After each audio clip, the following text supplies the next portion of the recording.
Pronto, agora sim. Olá! Consegues bem, ver Camila? bem e ouvir bem?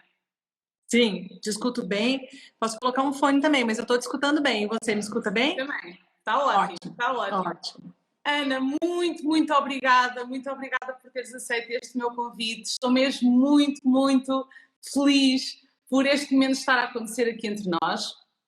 Tenho que começar. Tenho que começar exatamente por dizer isto. É com uma grande honra que tenho aqui hoje não só a falar comigo, mas a falar com as pessoas que eu sei que estão em direto aqui e todas as outras que eu sei que aqui em Portugal são 19 horas, para nós chamamos assim que é uma hora de ponta, é aquela hora que algumas pessoas estão assim a sair do trabalho ou estão a buscar os filhos ou assim. Mas é aquela hora que eu tenho vindo a desenvolver estas lives, até porque elas começaram a ocorrer em tempo de confinamento, em que não tínhamos tanto esta correria, em que as pessoas de alguma maneira estavam muito mais em casa. Então resolvi manter este horário, umas vezes é um pouco mais tarde. Algumas pessoas que hoje me perguntaram: Vera, eu quero muito assistir, vai ficar gravado? Sim, vai ficar aqui gravado, podem depois assistir. Mas quem estiver em direto, quem estiver aí e puder se juntar a nós, convidar outras pessoas para estar, façam isso, porque é assim um momento único que podemos ter aqui por um bocadinho a Ana a falar para nós, para quem o tema possa ser interessante, para quem está a passar por desafios na sua vida profissional, na sua vida pessoal, mas com um impacto muito direto na vida profissional, na sua carreira, nos desafios na vida profissional que tanto afetam tantas áreas da nossa vida. Fiquem connosco, quem sabe no final consigamos ter aqui a resposta a uma ou outra pergunta que possam querer fazer, está bem? Não vamos se calhar conseguir responder a muitas questões, mas algumas podemos pegar numa ou noutra e responder. Portanto, convidem outros amigos, fiquem connosco. Eu acho que vai valer muito a pena, de coração. Sou suspeita, mas vale muito a pena. Eu vou já começar aqui a ver quem está a juntar-se a nós. Ricardo, olá. Ana Paula, Cátia, Fátima, Adriana. Sejam todas e todos muito bem-vindos. Todas e todos, ninguém é excluído. Os homens são muito bem-vindos. Tem acontecido serem mais mulheres a assistir, mas está tudo certo. Os homens são muito bem-vindos e são para ficar aqui connosco também. Portanto, obrigada. Olá, Regina, boa tarde. Olá, Bruno, fica por aí. Olá, Wanda, boa vida, um grande beijinho. Obrigada por estares aqui também. Olá a todos os que estão a juntar a nós. Então, Ana, muita honro muito o facto de teres aceito, honro muito também o teu tempo. Eu sei o quanto ele é precioso. Todos nós. Porque todo mundo é. Todo mundo é, não é? É aquele recurso que não há jeito, não há forma de voltar a recuperar, não é? Então, olha, eu preparei uma breve apresentação. Muitas pessoas estão aqui e já te conhecem, outras pessoas acredito que não e que vão ouvir também a posteriori que não te conhecem ou que já ouviram falar ou que já ouviram alguns dos teus vídeos ou que entretanto também já te seguem aqui, mas eu preparo sempre para as pessoas que convido para este ciclo de lives uma breve apresentação que não é mais do que o meu olhar sobre aquela pessoa que me inspira, aquela pessoa que de alguma forma eu modelo, que faz parte do meu grupo de influência. Muitas dessas pessoas sabem que fazem parte desse grupo de influência, outras não sabem, e então eu preparo sempre uma breve apresentação. Permites-me que te apresente dessa forma? Sim, claro, como você quiser, minha querida. Com certeza. Então, olha, eu vou começar por... É o meu olhar sobre ti, está bem? E já agora fica a tua apresentação. Não direi que é formal, mas é a forma que eu não te vejo. A minha convidada de hoje é psicóloga, consteladora familiar e mentora de mulheres, coach com um olhar sistémico, escritora, terapeuta corporal, professora universitária, empreendedora, cofundadora do Instituto IP Amarelo, agora Instituto Cardínia. Trabalha com dezenas de mulheres, nunca excluindo os homens. Do Brasil para o mundo, através dos cursos de desenvolvimento e transformação pessoal e da capacitação profissional, com um olhar sistémico e um coração inclinado para a escuta. Desde 2003 que serve as pessoas e com elas tem trilhado e assistido a caminhos de luz e sombra, de erros e acertos. Mulher, mãe, inspirada e inspiradora, tem o dom da palavra. Encontra nas plantas, na música, na meditação, nos silêncios e no barulho das ondas do mar azul, como os seus olhos, o seu equilíbrio e a capacidade de nos fazer pensar e encontrar em nós as respostas com respeito pela realidade de cada um. Ana, o que é que eu não disse sobre ti, mas que devia? Que lindo. Nada, falou tudo sobre mim. Que lindo, que amor, que apresentação amorosa. Muito obrigada, minha querida. Muito obrigada. Eu que agradeço o convite. É uma alegria enorme para mim conversar com vocês em Portugal. A gente não está em nenhum lugar, na verdade, a gente está nesse espaço, né, com pessoas do Brasil e de Portugal aqui. Mas eu tenho agradecido muito, honrado as minhas alunas portuguesas, que são centenas hoje. Incrível. E essa possibilidade que o formato online nos traz é maravilhosa, né? Então, não ter barreiras geográficas, nem culturais também. E poder estar com vocês e ter tantas alunas de Portugal acompanhando os meus cursos é uma coisa maravilhosa. Então, é uma alegria ter você, uma alegria ter tantas portuguesas. Através de você, eu posso honrar todas essas portuguesas e agradeço muito o seu convite, o seu carinho, viu? Muito obrigada, querida. Obrigada eu. Olha, vamos já para a primeira pergunta que eu te queria colocar. Mas eu, antes disso, vou só fazer uma breve introdução, até para que algumas de vocês que estejam deste lado também não conheçam o propósito pelo qual eu realizo estas conversas e partilho estas reflexões e trago estas pessoas. Tem muito que ver com... Eu sou socióloga, trabalho e sou coach, trabalho hoje com uma visão sistémica, mas nem sempre foi assim. Algo muito curioso, e faz já a ponte para a primeira pergunta que eu quero fazer à Ana, que eu quero te fazer, Ana, que tem que ver exatamente com algo que para mim me causava algum... Eu não vou dizer que era desconforto, mas era algo com que me fazia interrogar muitas vezes. No meu trabalho como socióloga, vai fazer em julho 20 anos, eu trabalhei sempre muito próximo das transições de carreira. Eu trabalhava numa área muito direcionada como socióloga, hoje mais como coach, mas como socióloga na área do trabalho, na área da carreira, e foi sempre uma área que mexeu muito comigo. Trabalhar transições de carreira, gestão de carreira, percursos profissionais, inserção no mercado de trabalho com projetos próprios, acompanhar marcas pessoais nesse sentido, ajudá-las a desenvolver, porque eu sempre tive o bichinho de trabalhar a parte comercial e a parte comercial também das marcas pessoais, das pessoas, nós vendermos os nossos serviços, porque não? Porque faz todo o sentido. E este meu trabalho como socióloga, como coach, como mentora, durante estes anos, mais ou menos desde 2014 para cá, eu comecei-me a questionar muito porque é que, perante situações que chegavam até mim e que eu conseguia fazer um trabalho com as pessoas no sentido de fazer um processo de coaching ou uma mentoria, dependia do que fosse, fazer um trabalho com elas, eu aplicava os mesmos métodos, as mesmas ferramentas, o coaching, mais tarde o enneagrama, com os perfis de personalidade, então ajustava, tinha e tenho um método concreto, 9 passos, acompanhamento, e eu utilizava as mesmas ferramentas, eu era a mesma pessoa, fazia os mesmos processos, os mesmos movimentos, e algumas pessoas, no fim do processo e ao longo do processo, eu via, e elas próprias viam, os resultados que começavam a ter, nomeadamente na sua carreira, nos seus projetos profissionais, e as coisas começavam a andar para a frente, e nós chegávamos ao final, estávamos no caminho, muitas coisas não estavam concluídas, nunca tudo, como tu dizes, está pronto nem acabado, mas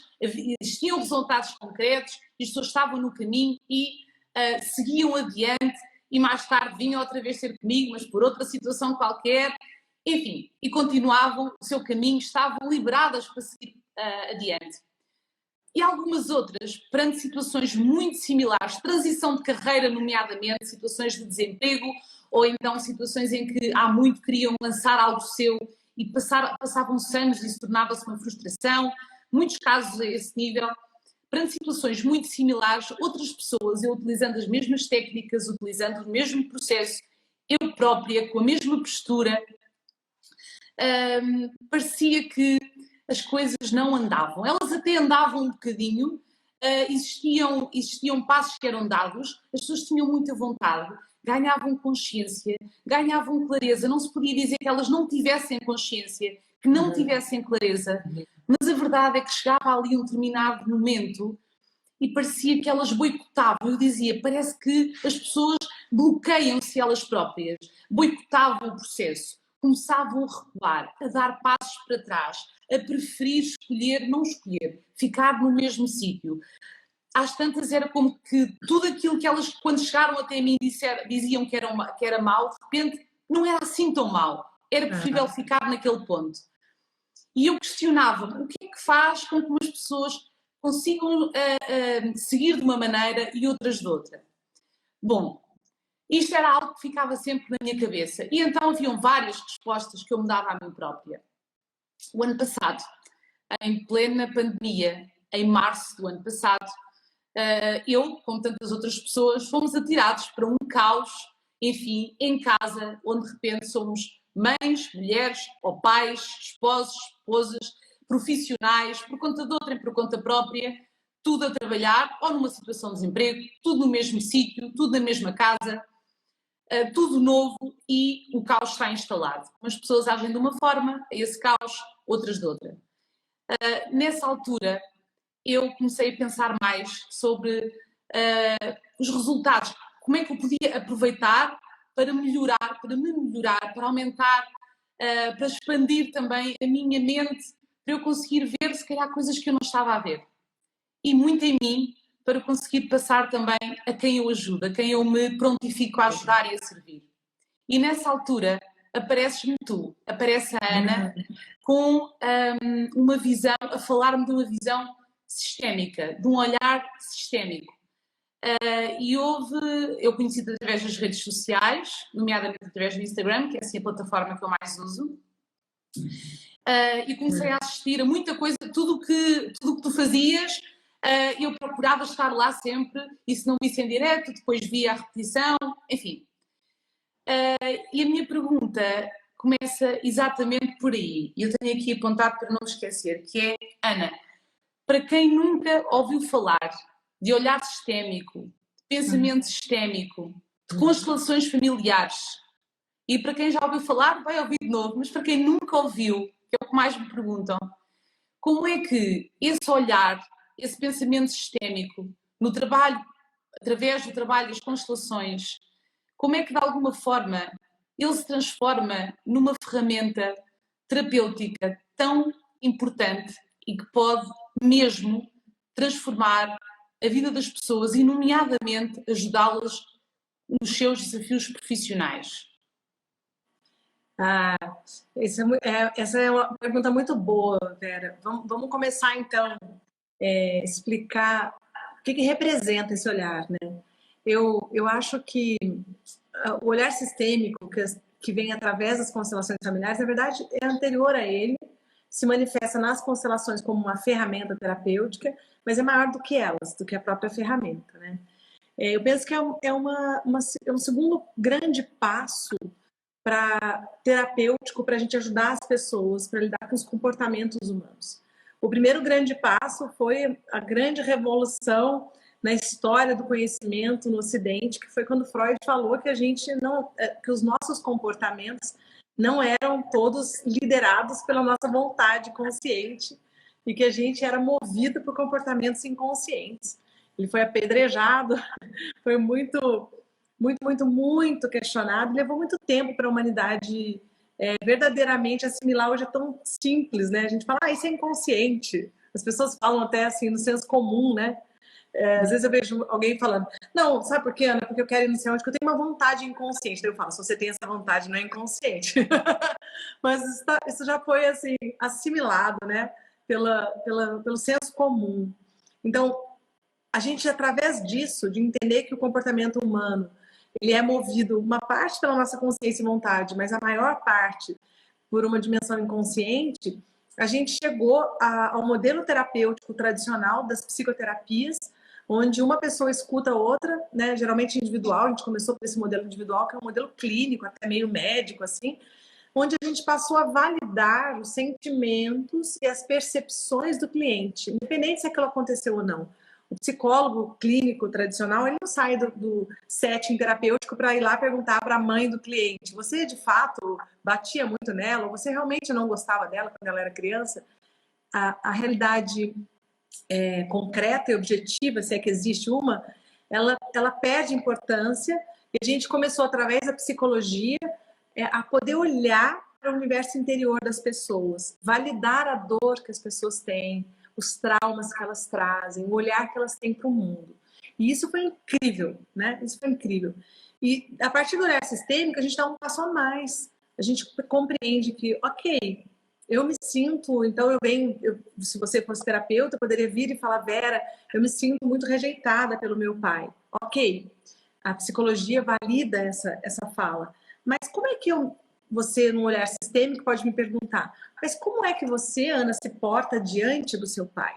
Então a gente começa a considerar não mais só a fala do indivíduo, a queixa do indivíduo, as dores e o mundo interior do indivíduo, mas a gente compreende o indivíduo agora numa perspectiva coletiva. A gente entende que todos nós temos uma alma coletiva e que existe algo que acontece entre as pessoas. Então tem a queixa de um filho, por exemplo, diante do seu pai, mas tem algo que acontece entre o filho e o pai, e que isso não é invisível. Isso não tem como ser acessado simplesmente pela fala do cliente, pela fala do indivíduo, porque ele também não sabe, não tem consciência do que vai e volta, de qual é o movimento de alma que ocorre entre pai e filho. Às vezes, um filho que se sente rejeitado pelo pai, quando ele vai fazer uma constelação, ele percebe que, na verdade, ele representa para o pai um irmão que não nasceu. Um irmão que foi escondido, que foi abortado pela mãe do pai, por exemplo.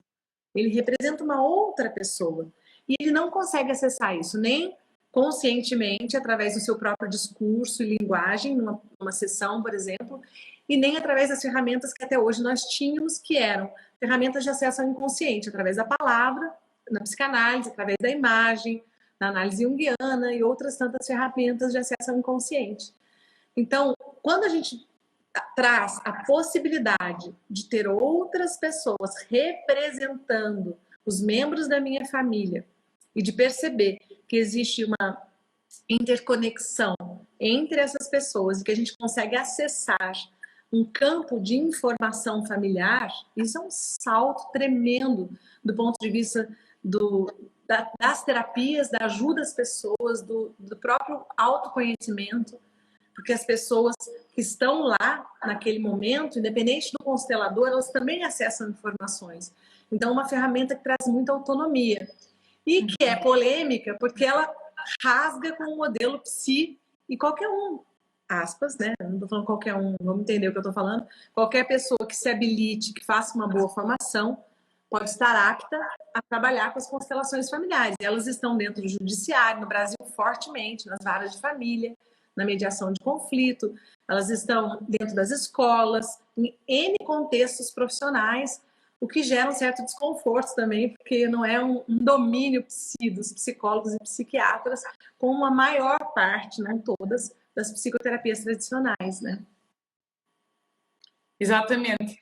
E diz-me uma coisa, existem princípios sistémicos, as pessoas ouvem muito falar nos princípios, quando associam quem já começa a investigar um bocadinho deste mundo das constelações familiares, e já aqui deixar a nota que sim, quando as pessoas perguntam, Vera, mas as constelações, esta ferramenta tem muito espiritual, não tem? As pessoas aqui perguntam-me isso, tem muito espiritual. Então a minha resposta é sempre, sim, tem tudo espiritual, como a nossa vida, não é? A nossa vida é espiritual.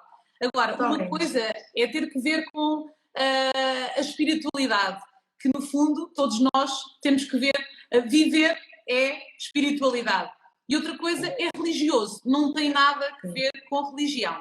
Só deixar aqui esta nota, porque lembrei-me, é uma das questões que às vezes as pessoas começam quando, por curiosidade, querem saber, e desde que, como tu dizes também em Portugal, muitas pessoas dentro da área do desenvolvimento pessoal, da transformação humana, dentro da psicologia, da psicanálise, há cada vez uma curiosidade maior no sentido de olhar para esta ferramenta, porque efetivamente ela apresenta resultados concretos na vida de quem se submete a ela, muito fortes, em várias áreas. Então, eu estava fazendo um evento, né, agora, e nesse evento que chamou Movimentos de Alma, né? Nesse final de semana.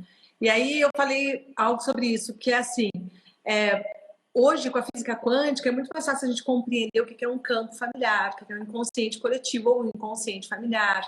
A gente compreender que a consciência, ela cria sempre um campo informacional e que a gente consegue acessar informações da família de alguém através da consciência da própria pessoa e do inconsciente familiar dela.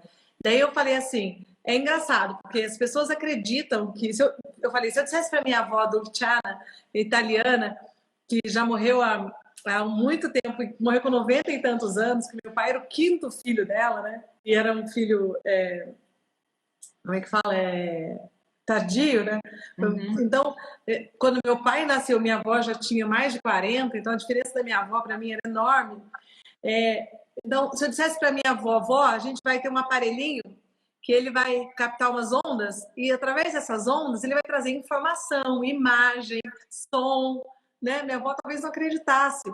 Eu falo, a gente acredita facilmente que através desse aparelhinho eu mando todas as minhas informações para Portugal, para qualquer lugar do mundo instantaneamente. E por que a gente não acredita que através de uma pessoa eu recebo, através do pensamento que é onda, do sentimento que é onda, eu recebo as informações do campo familiar dela? Por que isso só pode, só se for espiritismo, se for uma coisa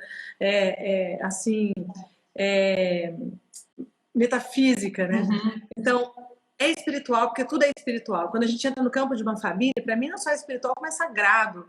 Quando eu escuto uma pessoa individualmente, eu entro no campo interno dela, vou ouvir as memórias, as histórias, os sentimentos, para mim é sagrado, eu estou entrando num território sagrado. Então, tudo é espiritual. Mas por que ainda algumas pessoas têm muita dificuldade de compreender que nós, sim, estamos todos aptos para decodificar informações das mais diferentes formas? Tem uma pesquisa da Universidade de São Francisco que eles fizeram sobre cura com as mãos, né? Então, eles fizeram um trabalho, uma pesquisa de campo com pacientes em UTI e colocaram um grupo de meditantes que irradiavam energia para as pessoas na UTI, foram mapeando a melhora das pessoas, né? E demonstrando que quando você direciona o seu pensamento com intenção, isso é suficiente para atingir alguém, independente de você estar no mesmo local. E através e por isso eu acho que as constelações familiares são tão revolucionárias, porque elas mostram que nós podemos curar situações do passado sem localidade, sem temporalidade. Você não precisa estar no mesmo local, você não precisa estar no mesmo tempo, e a gente consegue atuar através da consciência, desse campo de informação que é a consciência. Então é isso, mas a gente está apto para cada vez mais para lidar com esse tipo de terapia, que eu acho que é uma terapia da nova consciência, uma terapia do novo mundo. Eu penso que daqui a 10 anos, sei lá, talvez nem isso, a minha filha que hoje vai fazer 10 vai falar: mamãe, mas vocês não acreditavam nisso? Vocês achavam isso estranho? Eu acho que a gente está num processo cada vez mais rápido, mais veloz de compreender o que é a consciência e o que é a informação, né? É isso mesmo, isso mesmo. Ana, então, e os princípios? Os princípios sistémicos. As pessoas também perguntam muito. Que princípios são esses? E eu gostava que tu me falasses um bocadinho sobre os princípios sistémicos, os 3 princípios, segundo o trabalho do Bert Hellinger, que é um trabalho que tu focas muito, não é? Todo o teu trabalho, tu focas muito... essa pessoa tão especial e com um enfoque tão grande, um trabalho tão grande em torno das constelações familiares e não só, mas fala-nos um bocadinho, gostava que tu nos falasses de um bocadinho desses, eu sei que enfim, estaríamos aqui horas, mas se puderes falar um pouco sobre os 3 princípios e de que forma é que eles, nós temos consciência deles, começarmos a fazer esse trabalho, nos pode ajudar, nomeadamente aqui em processos nossos, em movimentos nossos, nomeadamente se estivermos em situações que queremos dar um passo a mais na nossa carreira, na nossa vida. Eu falo nessa área porque é a área que as pessoas mais chegam até mim para querer trabalhar e que tanto impacto tem em todas as outras, na saúde, na área financeira, na estrutura familiar em si, que é o fazermos... Eu falo em êxito na profissão, poderia falar em sucesso, poderia falar em realização profissional, poderia também falar em prosperidade financeira, por exemplo, mas dei-lhe o nome de êxito na profissão, que para mim é isso, realização profissional que tanto impacta todas as áreas da nossa vida. De que forma é que podemos ligar aqui os princípios sistémicos a um trabalho que, se as pessoas começarem a olhar e entender dentro delas verdadeiramente, conseguem começar a dar pequenos passos ou um próximo pequeno passo, um passo adiante, como tu própria dizes nas tuas meditações sistémicas, e já lá vamos, que nos fazem tão bem. Mas como é que nos podes falar um bocadinho sobre esses princípios? Vou falar de uma maneira bem prática, assim, porque senão a gente ficaria... Sim. São 3 princípios, né? Um princípio chamado da ordem, o outro do pertencimento e o outro do dar e receber. O princípio da ordem, né, é sobre a gente entender que quando a gente nasce numa família, a gente tem um lugar, né? E a gente, na nossa família de origem, a gente sempre tem um lugar de filhos. Então, quando a gente, por N motivos, porque a criança é muito sensível ao coração dos pais, né? Então, quando a criança sente que a mamãe está bambeando, né? Porque a mamãe teve um câncer, porque a mamãe teve depressão, porque a mamãe foi traída pelo papai, ela está muito magoada ou com muita raiva, ou quando a mamãe perdeu a mãe dela e ela está muito triste, a criança sente profundamente a dor da alma dos pais e ela imediatamente deseja fazer algo pelos pais. Isso é um desejo genuíno da criança.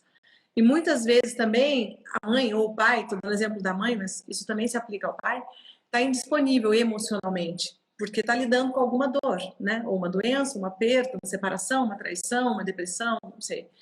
Então, seja lá o que for que nos acomete ao longo da vida, todos nós, né?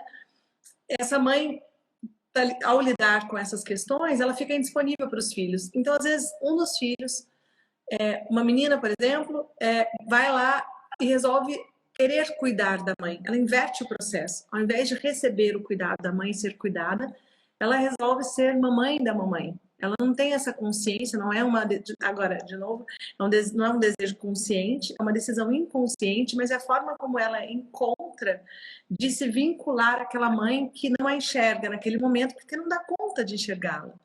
Também não é porque a mãe não quer, não é porque a mãe não ama, não é necessariamente porque a mãe rejeita. E sim porque a mãe está emocionalmente onerada com as questões que ela está lidando, né?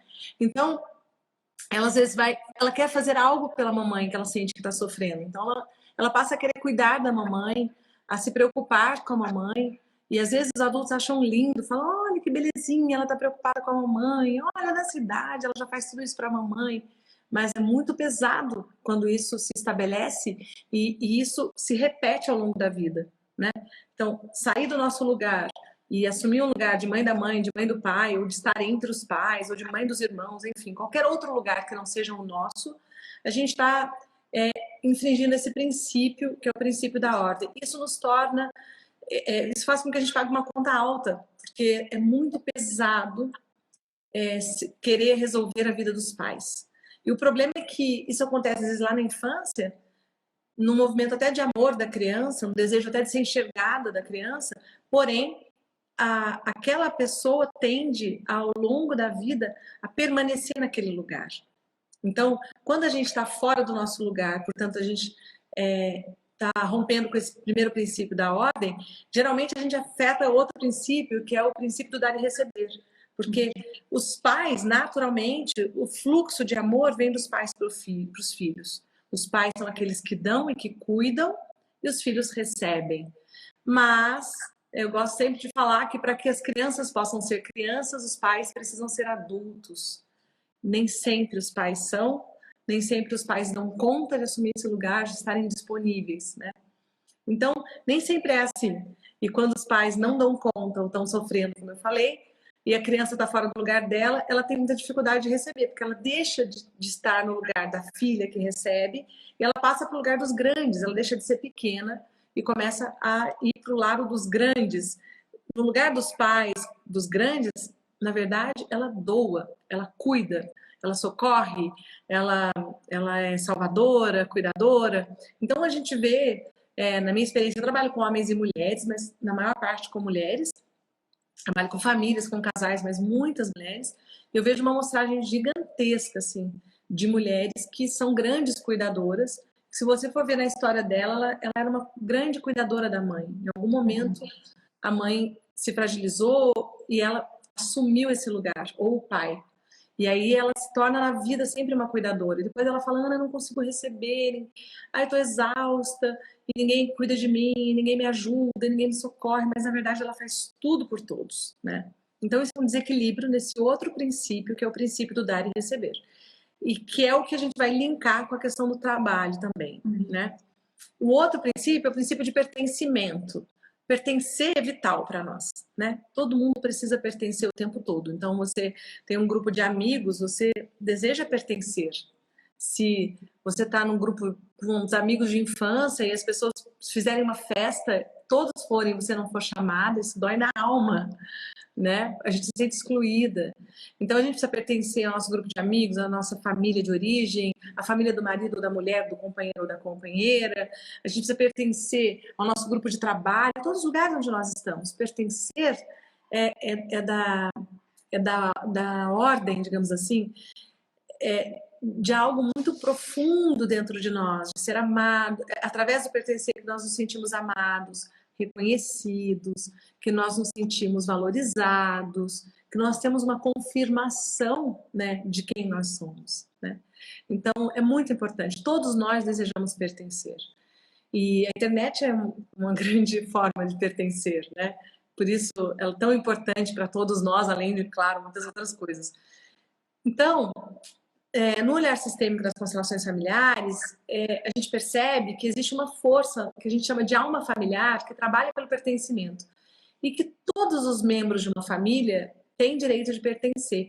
Mesmo aquele tio que bebia, que ninguém suportava, mesmo um avô que foi embora, uma mulher que abortou, mesmo que as pessoas tenham infringido nossos valores morais, mesmo que elas tenham ido contra os valores da família, mesmo que elas... não importa o que tenha acontecido a elas, né? Aqui nós estamos falando de uma ordem mais profunda do que os nossos valores morais. Estamos falando de um nível de conexão de alma e de pertencimento. Então a gente fala que a família é como se fosse os dedos de uma mão, né? Então todos eles estão conectados através dessa alma familiar, né? Todos pertencem. Então, a gente percebe que quando alguém está excluído, quando, por exemplo, a gente exclui um primo, a gente exclui um tio, quando é um pai, uma mãe, um irmão, então nem se fale. As pessoas têm um desconforto profundo com aquilo, uma culpa, um buraco na alma. As pessoas não têm paz em relação àquela situação, né? Muitas vezes eu estou fazendo processos de coaching sistêmico, eu estou atendendo alguém, a pessoa fala para mim, ai, Ana, olha, tem um tio que eu nunca mais falei com ele, e por causa de uma briga, não sei o que, não sei o que, aquela questão permanece presente, mesmo quando as pessoas não querem se relacionar com aquela situação, né? E a gente vê que isso tem efeitos na família. Então, existem consequências dessas exclusões. E muitas vezes nós, ainda em crianças, nos vinculamos a destinos de pessoas que vieram antes de nós e que foram excluídas, ou pelos nossos pais, ou pelos nossos avós. E essas pessoas, ou essas dinâmicas que aquelas pessoas tinham, que não eram aceitas, que foram recusadas e rejeitadas, elas voltam nas famílias. E isso explica muitas das repetições de padrões de comportamento nas famílias, né?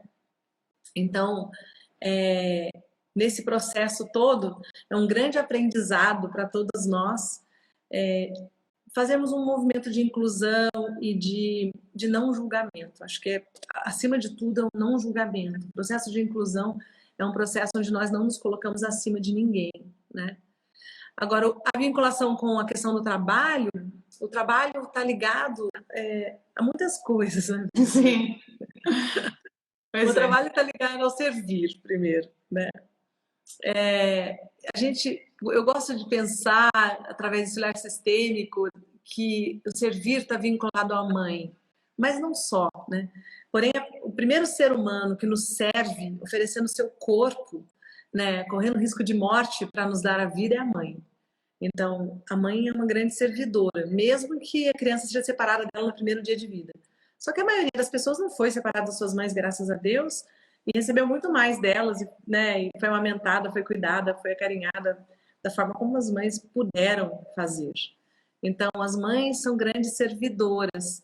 E aí a gente observa que a gente aprende a servir dentro desse arquétipo materno, né? E quando a gente se relaciona com o trabalho ele na verdade, nos convida a olhar para os dois movimentos. O movimento do servir, que tem a ver com a relação com a mãe, a relação da abundância, né? Aquela ideia do bebê que só recebe, na verdade, né? O bebezinho, ele chora, ele é atendido, ele chora, ele é atendido, né? Então, é um fluxo de cuidado durante muito tempo, sem que ele faça nenhum esforço, né? Então, isso também nos conecta com a ideia de será que eu posso acreditar que eu vou receber na vida? Será que eu posso acreditar que eu vou receber o suficiente? Será que eu posso acreditar que vai ter um lugar ao sol para mim? Se eu deixar esse emprego aqui, que eu não gosto, que eu estou infeliz, que eu não quero mais, mas será que eu vou ter um outro lugar? Será que tem um lugar para o meu servir? Que alguém vai se interessar por isso, vai valorizar isso? Mas também tem o fluxo do masculino, do pai, que é muito importante no trabalho, que é dar os passos e ir para o mundo, né? Então, enquanto a energia feminina e lembrando que feminino e masculino estão ligados ao pai e à mãe, estão dentro de todos os seres humanos, né?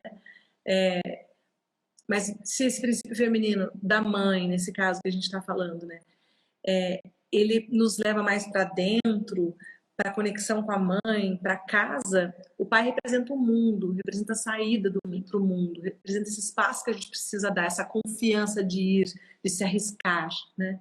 Então, tem essas duas grandes energias, esses dois grandes movimentos, né, que não necessariamente vieram dessa forma da mãe e do pai, que podem ter sido recebidos de outras formas, e que nos levam para o mundo do trabalho. Então, o mundo do trabalho está muito conectado com, eu penso, com as crenças que a gente tem sobre dar e receber, sobre contribuição, sobre movimento, tem alguém falando aqui, movimento e ação. Anaísa, sim. Anaísa, sobre também confiar um pouco nessa prosperidade, nessa abundância da vida, sabe? Porque se eu não acredito na abundância da vida, eu fico com medo, eu fico paralisada, né? Fico paralisada. Ao mesmo tempo, se eu não tenho coragem de me expor, de errar, né? Hoje eu estava conversando com uma pessoa da minha equipe e ela estava falando para mim, falando que ela teve uma conversa com outra pessoa, uma líder a nossa equipe tem vários times, né? Então, uma líder de times falando para mim, não, porque eu conversei com outra pessoa lá e tal. E ela falou, mas eu tenho medo de errar, porque como eu vou fazer isso para a Ana? Daí ela falou, a vida é assim, se errar, errou. Então, a gente precisa poder errar, a gente precisa se humanizar, a gente precisa ter humildade, né? Para poder se arriscar também no mundo do trabalho, né?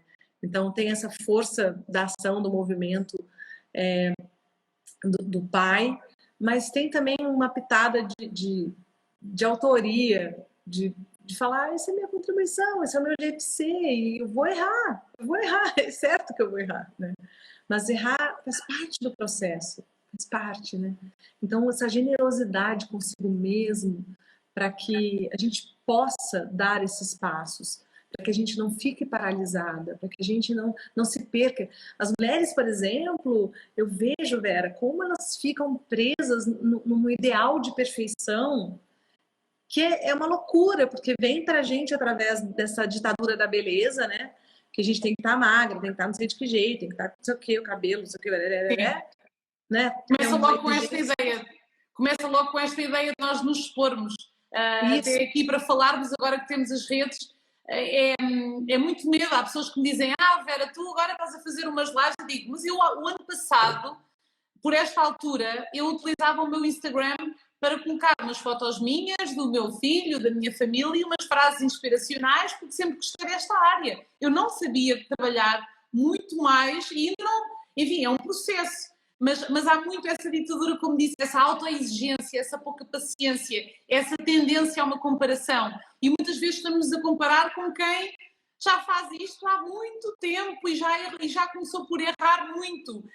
E isto acontece agora, desculpa aqui interromper-te neste bocadinho, mas vem mesmo a propósito, tem a ver com esta questão da exposição. E agora que estamos muito online, muitas pessoas com mais de 40 e já falei aqui nisto noutras lives, com esta questão do digital, e para mim tem sido uma aprendizagem gigante.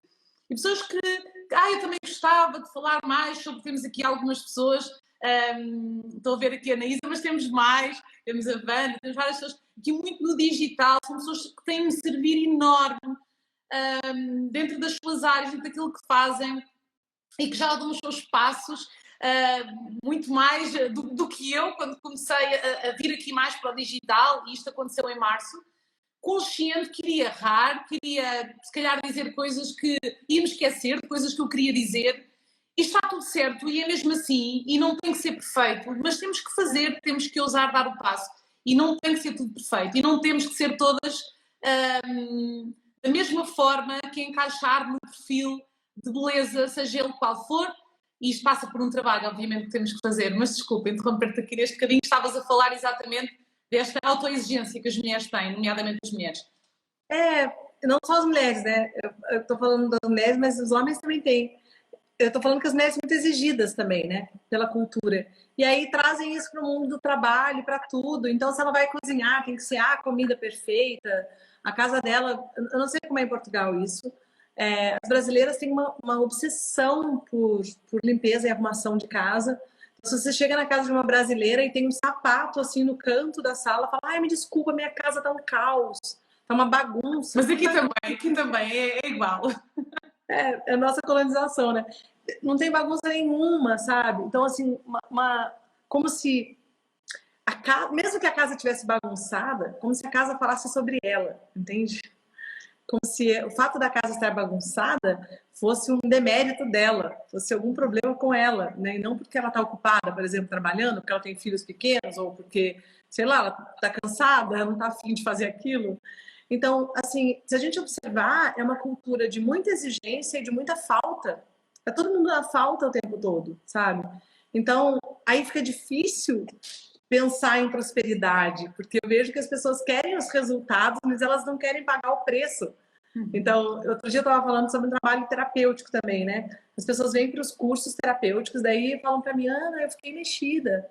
Ana, mexeu comigo. Poxa, mas que bom você veio para um curso terapêutico para mexer com você. Se ele mexeu com você, que coisa boa. Mas não, as pessoas não querem. É como fazer uma reforma sem quebrar nada, sabe? Como é que você vai reformar a casa sem quebrar, sem poeira? Ontem minha casa estava um caos aqui, porque estavam quebrando, estou reformando a sala da casa, né? Acordei hoje tossindo, porque meu nariz entupiu de tanta poeira. Sim. Então, assim, se eu não estiver disposta a lidar com pessoas dentro da minha casa, com poeira, e etc., e sujeira, e bagunça, e desordem que nos incomoda por algum tempo, eu não vou ter a sala arrumada, reformada do jeito que eu desejo. E com a nossa vida é assim, as pessoas não querem mudar nada, elas querem mudar sem mudar. Elas querem a criança sem a dor do parto, elas querem renascer sem morrer, né? Então, é muito difícil. E o nosso servir, ele nos confronta com tudo isso. Com ter que se expor, com lidar com críticas, com lidar com mau humor, má vontade, reclamações do outro, com confiar que você de fato tem algo de valor, né, para oferecer, que as pessoas vão reconhecer isso, algumas vão, outras não vão. Então, lidar com tantas questões que nos envolvem, né? E que a gente precisa olhar. E não tem outro jeito. É assim, a gente vai e erra e volta e vai e se expõe, não foi bom. Quantas vezes eu saio de uma aula e falo, nossa, eu detestei a aula de hoje. Daí tem várias pessoas que falam, amei a aula, Ana. Que bom. Sim.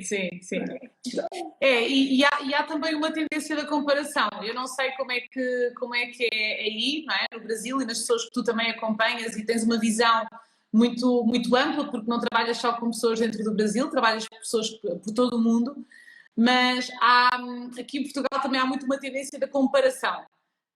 E nomeadamente agora com o digital, com as redes sociais, as pessoas vão ver não sei quem já está a fazer mais isto, desta maneira, eu não sei fazer desta maneira, porque não tenho aquela competência tão desenvolvida, não gosto tanto de me expor, não gosto tanto de falar, não comunico tão bem, como é que eu faço? E comparam-se muito e muitas vezes paralisam. Isto acontece muito e é um grande, e acaba por ser um grande entrave nesta história dos desafios profissionais e de lançarmos um projeto, por exemplo. Agora, nesta altura, houve muitas pessoas que pensaram, houve muitas situações, não é? Mas houve muitas pessoas que pensaram em efetivamente lançar o seu projeto, trazerem cá para fora alguma coisa que já há muito tempo queriam fazer e dar um passo que não tem que muitas vezes ser uma coisa ou outra, muitas vezes pode ser uma coisa e outra. É um processo que há várias formas de ocorrer, desde que seja organizado e de preferência que se não sentirem que são capazes de fazer sozinhos, que o façam acompanhadas. Mas depois vem a comparação, vem a pensar, mas se calhar eu não sou capaz, e depois aqui há toda uma crença e muitas crenças que existem e muitos padrões de repetição que as pessoas vão sendo apanhadas e sempre que vão tomando consciência e neste prisma, o olhar sistémico, este pensamento sistémico mais alargado, mais ampliado, traz-nos aqui à consciência que realmente é preciso olhar para isto, para estes padrões que vão muito além dos nossos dados biográficos, muitas vezes vão muito além disso. E estarmos disponíveis para ir fazer esses movimentos dentro de nós. E Ana, que movimentos são esses? O que é que tu... que movimentos é que nós, simples, que nós possamos fazer, que nós possamos começar a fazer? Eu tenho vindo neste processo, e até porque sou tua aluna, enfim, não há forma de não constelar, de não trazermos os nossos desafios, e para quem está aqui, que me conhece e que sabe que trabalho com tantas mulheres, trabalho com tantas pessoas, que toda a minha vida trabalhei com pessoas com desafios, nomeadamente na carreira, dizem que nós ensinamos aquilo que mais precisamos de aprender, que é algo que eu tenho trabalhado tanto em mim, fazer constelações, ser constelada, propor-me essa ferramenta tão poderosa, tem-me conseguido ajudar muito a fazer os movimentos que eu preciso de fazer para que o meu serviço seja melhor. E para que ele seja melhor, eu também tenho que estar melhor comigo. Então, que movimentos simples são esses movimentos sistémicos que nós podemos começar a fazer, que nos ajudam a equilibrar o dar e o receber, a soltar aquilo que essas crenças que já não nos servem, que nós até temos consciência delas e que já não nos servem. Como é que nós podemos seguir em frente na nossa vida, no nosso trabalho, fazendo esses movimentos? Claro que fazer uma constelação, trazer uma questão concreta para uma constelação, olhar para isso no campo, e isso daria para outra conversa, mas é extremamente importante. Mas o que é que nós podemos começar a fazer já amanhã, neste sentido? Eu acho que a grande lição de casa que todo ser humano tem é essa estrada longa e maravilhosa, cheia de desafios e percalços, mas também cheia de grandes surpresas, que é o autoconhecimento. Acho que a grande jornada humana é uma jornada de volta para casa. E o que o olhar sistêmico contribui nesse sentido é a gente entender que a gente precisa se reconciliar com a nossa origem. Eu não acho nem que é fazer uma constelação, não. Eu não acho que a constelação vai resolver tudo para todo mundo, embora ela seja uma ferramenta muito potente, mas não é todo mundo que vai fazer uma constelação, né? Mas, para além da própria ferramenta, eu acho que a grande contribuição do olhar sistêmico é perceber que a nossa força, a nossa potência, ela vem de nós nos apropriarmos da nossa origem. E entender, eu venho daquela cidadezinha lá, eu venho daquela cidadezona lá, eu venho daquela mãe, daquele pai que teve N dificuldades, que são pessoas comuns, de luz e sombra, de defeitos e amores. E a gente começar esse processo de buscar os pedaços da nossa alma que ficaram perdidos ao longo da nossa história, porque são trechos da nossa vida que a gente não aceita, que a gente não concorda, por que aquilo aconteceu comigo, por que eu fiz aquilo, por que eu deixei de fazer aquilo, por que fizeram aquilo comigo, por que não fizeram, então, por que me faltou.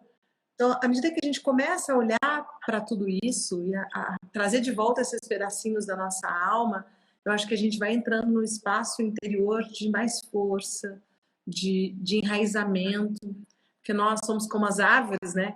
E as nossas raízes, elas vêm dos nossos pais, avós, bisavós. A gente tem perdido cada vez mais nesse tempo que a gente vive, a tradição oral das famílias, que é tão importante, que as crianças saibam de onde elas vieram, o que aconteceu com elas, né? Meu filho mais velho, não, porque ele é o segundo filho, mas entre os dois que nasceram, porque eu perdi um bebê, é o segundo, o João, ele tem 21 anos. Esses dias a gente estava conversando e ele foi fazer terapia e ele falou, mãe, ele contou um monte de coisas, né? E eu fiquei chocada com a quantidade de informação que ele tinha, né, sobre meus pais, sobre os avós paternos dele. Fiquei chocada. Falei, filho, como você sabe tudo isso? Você me contou. Olha, graças a Deus que eu te contei tudo isso. Então, para minha filha Nanda, que vai fazer 10 anos também, eu conto muitas histórias. A Nanda, ela tem a minha mãe, ela não conheceu minha mãe. Quando a Nanda nasceu, minha mãe já tinha morrido. Eu não consigo falar morrido, porque minha mãe é tão viva dentro de mim, mas enfim, já tinha feito a passagem. E ela fala coisas de vez em quando. Outro dia não sei o que a gente foi fazer. Ela falou, vovó ia adorar isso aqui. E é mesmo. Ela falou algo muito acertado. Como se ela tivesse uma intimidade com a minha mãe, que na verdade ela tem através de mim. Então eu faço questão de trazer isso, né? Fazer algumas brincadeiras com ela. Eu faço algumas brincadeiras que minha mãe fazia com o João pequeno. E falar, vovó, se tivesse aqui, ela ia falar isso.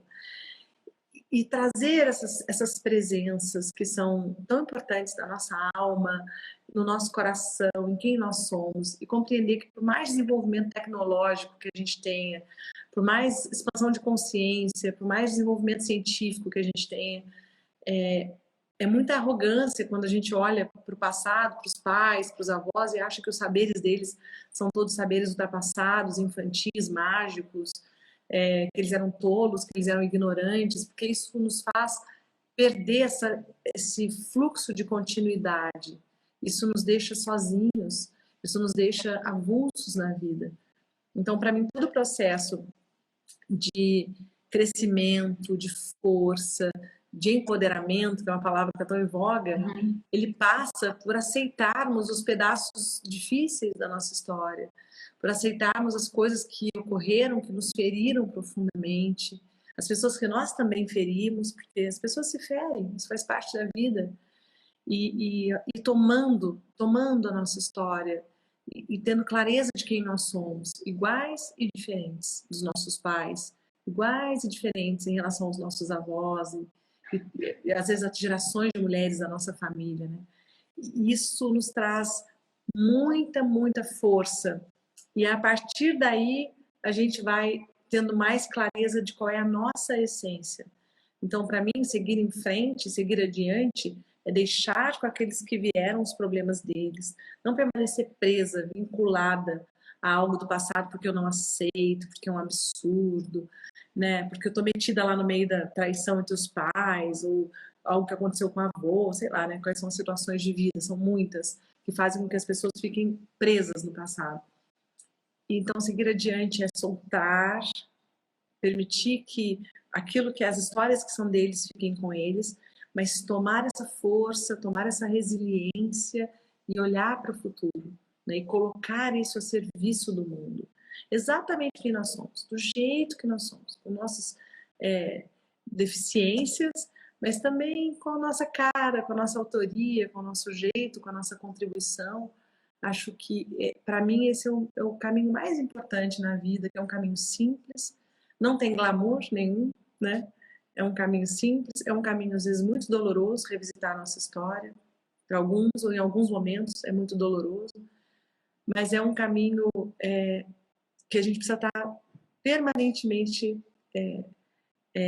trilhando, né? Então acho que para mim esse é o único caminho, assim, o único eu não sei, mas esse para mim é o melhor caminho de crescimento humano. O único nunca é, né? Mas eu vejo nesse caminho, eu vejo esse caminho com grande esperança. Tenho visto muitas pessoas se transformarem a partir do momento que elas se reconciliam com quem elas são e acham, nossa, então é isso, eu sou assim mesmo. Essa é a minha história, essa é a minha origem, essa é a minha essência. Eu acho que a gente caminha sempre na direção da nossa essência. Acho triste quando vejo uma pessoa de 60 anos. Esses dias eu conversei com um homem, esses dias que eu estou dizendo, uns meses atrás, eu fiz uma viagem para escrever meu livro, fui para Ilha Grande. e tinha um senhor carioca conversando comigo de 67 anos. Ele falou para mim, Ana, faz 67 anos que eu vivo a serviço do que as pessoas acham que é certo ou errado. Ele falou, eu não sei ainda qual é a minha essência. Então, talvez isso seja triste, passar pela vida sem se dar conta de quem se é, sem se dar conta do que realmente importa, do que você realmente deseja, né? E acho que essa é a grande batalha dos seres humanos. Né?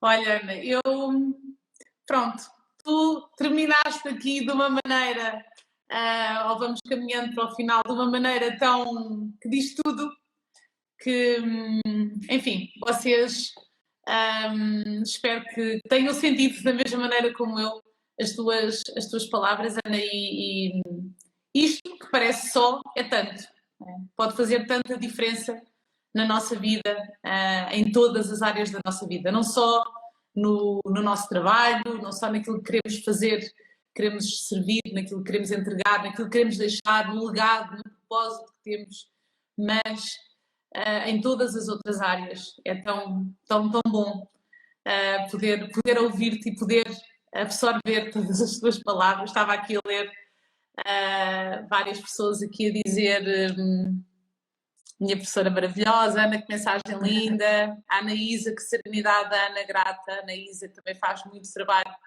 com mulheres e homens, mas uma pessoa com um grande servir também. Ana, muito obrigada por contribuir tanto com tantas de nós a partir da jornada pessoal, porque isso é tão vivido, gratidão profunda. Como fazer quando a minha filha não quer saber sobre isso calculo, Mate Leonor, que estás a falar sobre, quando estávamos a falar sobre falar aos nossos filhos sobre a história de vida. Sobre a história, a voz, etc. Ela é psicóloga, leva tudo para a ciência. Pergunta-nos aqui a Mate Leonor, não sei se podes só dizer algo em relação a isso. Quando eles não querem saber, quando os filhos não querem saber, nós queremos falar, eles não querem ouvir, não querem saber. Eu acho que tem horas e horas de falar. Pois. A gente precisa escolher o momento de falar e acho que talvez seja necessário fortalecer o vínculo primeiro, para que eles se interessem por aquilo que veio antes de nós. Acho que primeiro precisamos fortalecer, deixar bem limpo essa estrada entre nós e nossos filhos. Eu falo que mãe e pai, a gente tem um fio energético invisível que nos conecta com o coração dos nossos filhos. Tem fases da vida que esse fio fica meio frouxo. E tem fases que a gente precisa puxar um pouquinho, puxar de volta os filhos para perto de nós. E a gente tem esse poder. Ok, temos aqui várias pessoas a agradecer, muitas pessoas a dizer que gostam muito da tua fala, gratidão. Que bom. Perfeito, obrigada. Bom, a Ana vai participar no Congresso de Consciência Sistémica, que vai ter lugar agora no início de julho, em Portugal. Ana, não sei se vai estar pessoalmente. Vai estar pessoalmente? Não, vou estar online. Online, ok. Mas vejam, eu também tenho partilhado muito, quer no Instagram da Ana, quer também no meu. Eu faço parte, sou uma das embaixadoras do Congresso. Podem ver lá como é que funciona, podem comprar o vosso bilhete presencial, eu creio que já está esgotado, mas online ainda podem, para todos os dias ou para algum dos dias. Vejam no site ou aqui no Instagram, podem ver também através do meu, tem lá a partilha como é que vai funcionar o Congresso de Consciência Sistémica. A Ana então vai estar online e vão estar muitos oradores, muitos palestrantes dentro desta visão, dentro deste olhar sistémico, que eu acredito mesmo que é um olhar da nova era, da nova consciência e que tanto pode fazer por nós e por aqueles que estão, aos quais passamos a vida adiante, aos nossos filhos e às gerações vindouras. Bom, então, mais alguém tem alguma pergunta? Temos aqui vários agradecimentos. Obrigada a todos que estiveram desse lado, a todos e a todas que estiveram desse lado, que de alguma maneira havia aqui alguém que dizia que mensagem tão bonita, excelente contribuição. Ana, eterna por tudo o que aprendi contigo. Temos aqui várias alunas tuas também, Ana. Ana tem assim um trabalho lindo, vocês podem entrar dentro do quem não conhece, está a conhecer agora, ou está a entrar agora em contacto, aqui mais portugueses que não enfim, e não só, que estejam agora a entrar assim em contacto com este tema, com tudo aquilo que tivemos aqui a falar. Vão lá ao Instagram também da Ana, vejam também os cursos que a Ana promove, a jornada. Bem, eu fui e sou aluna da jornada, aluna do Cardínia, estou a rever tudo, está a ter um impacto gigante na minha vida pessoal e profissional, muito grande. Muito feliz por isso. É verdade, falo isto de coração cheio, porque é mesmo assim, é um caminho, é um processo. Como tu dizes, Ana, nunca estamos prontas e acabadas, há sempre coisas a trabalhar, há sempre.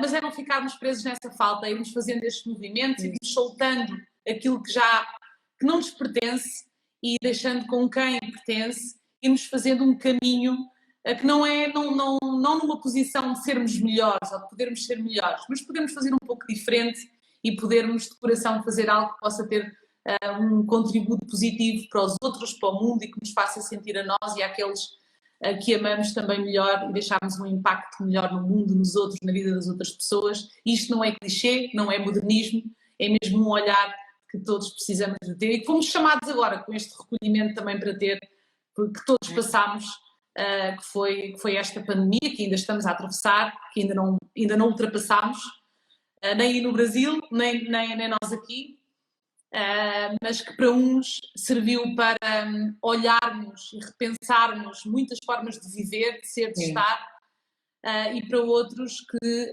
continua a servir para nos queixarmos, nos lamentarmos, termos muito pouca paciência connosco, queremos todos muitos resultados e rápido, sem estarmos dispostos a estes movimentos, não é? Então, Ana, muito obrigada uma vez mais. Obrigada, minha querida. Obrigada por este tempo. Vamos estando sempre em contacto por aqui, no online, até ao dia em que eu vou ao Brasil ou tu venhas a Portugal. Quero muito ir a Portugal, quero muito ir. Na verdade, a gente tinha, no ano passado, a gente tinha programado uma imersão em Portugal, mas aí entrou a pandemia e a gente não fez. Quem sabe ainda vou fazer, né? É isso, há de haver o dia, vai chegar o momento. Temos aqui a Tenete que diz: sou psicóloga, amei as suas percepções, gratidão, cigana há um ano. Obrigada a todas, continuem por aí sempre desse lado. Obrigada, Ana, um grande beijinho. Beijo. Beijinho para todos, obrigada. Tchau. Obrigada gente. por tudo, obrigada.